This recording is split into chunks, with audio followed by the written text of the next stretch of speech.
लगातार 6 हाथियों का दल मंडला जिले में आतंक मचा रहा है। फॉरेस्ट ऑफिसर की माने तो वन्यजीव हाथी अपने गए हुए रास्तों को नहीं भूलता और वह उसी रास्ते से वर्षों तक गुजरता है और नुकसान भी पहुंचाता है। बात मंडला जिले की जाए तो करीब 10 दिनों से हाथियों का आतंक मंडला जिले में है। खासकर अंजनिया वन परिक्षेत्र में 4 दिनों से हाथियों ने आतंक मचाया है। वहीं फसल, घर समेत जनमानस को भी नुकसान पहुंचाया गया। वहीं वन विभाग लगातार मुनादी और वन विभाग के अमले के साथ गांव-गांव पहुंचकर हाथियों के हमले से कोई जनहानि ना हो, उसे लेकर समझाइश भी दे रहे हैं।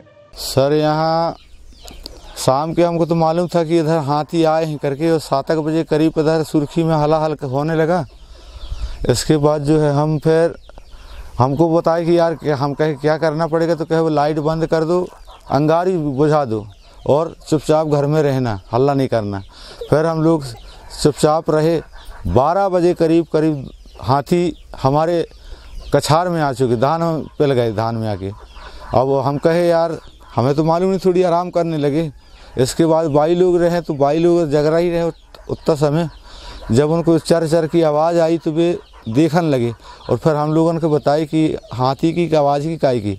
तो हम सोचे कि जी हाथी की आवाज़ है। अब हम टार्च मारे तो फिर वो टिगरा चढ़ गए, फिर हमारी तरफ कछार के टिगरा चढ़ गए और धान से।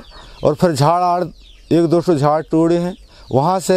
अब हम लोग डर के मारे जो है अंदर हो गए सब कुछ। दरअसल अभी कुछ दिनों से परिक्षेत्र जगमंडल में हाथियों का विचरण क्षेत्र बना हुआ है, जो कि अभी सुर्खी सारा सौंफ वाले क्षेत्र में विचरण कर रहे हैं। तो चूंकि हमें कल जानकारी मिली हुई थी कि सुर्खी गांव के आसपास में इनका मूवमेंट है, हमारे स्टाफ के द्वारा गांव में खबर किया गया था, सुबह मुनादी भी कराई गई थी।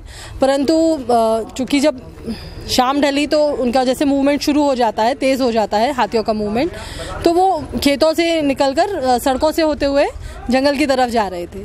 और चूंकि गांव वाले थोड़ा सा कुछ कह सकते हैं कि गांव वालों की लापरवाही रही इसमें, कि ये भी सड़कों पर आ गए और फोटोज़ वीडियोज़ बना रहे थे, जो कि एक बड़ी घटना को अंजाम दे सकता था।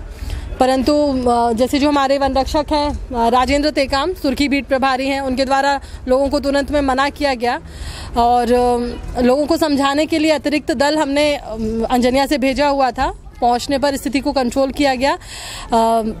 ये बहुत अच्छी बात है कि किसी प्रकार की कोई दुर्घटना नहीं हुई, अदरवाइज कैजुअलिटी की संभावनाएं थी।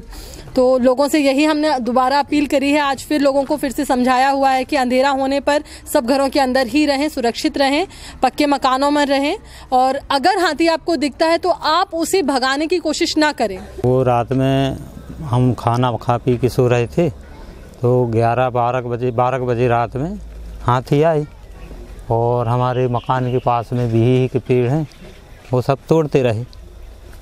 और फिर हम घर में सभी परिवार सो रहे थे रात में। अब इसके बाद में वो बिल्कुल पास में आ गए, घर के पास में आ गए, और घर के पीछे धान आने लगी है। वो धान भी चढ़ने लगी। फिर अब हम दहशत में आ गए। नुकसान क्या किया आपका? नुकसान वो, अब मैं सो रहा था पर्ची में, तो आवाज़ आई तो उठ तो गया मैं, लेकिन दहशत में भागा मैं काई की आवाज़ें करके अंदर ही से। तो फिर उनके हाथी की आवाज़ आई, सर की आवाज़। फिर वो तोड़ फोड़ करने लगे, झाड़ पेड़ तोड़ने लगे, तो मकान एक कोना तोड़ दिए हमारा।